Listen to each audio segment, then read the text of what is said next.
למה הפחד הכי גדול שלי. משתחרר ואף אחד לא סופר אותי.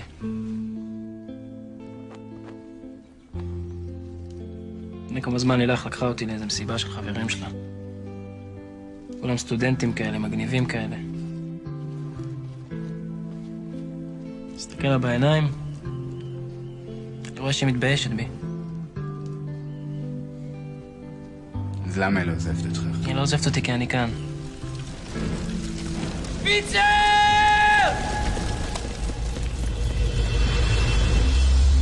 אני מת כבר להתחיל את החיים שלי. לראות מה יקרה לי. צבא זה לא החיים לי אז. חוץ מזה פה יותר מפחיד.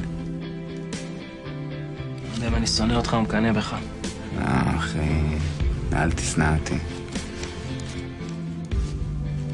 לא מגיע לי.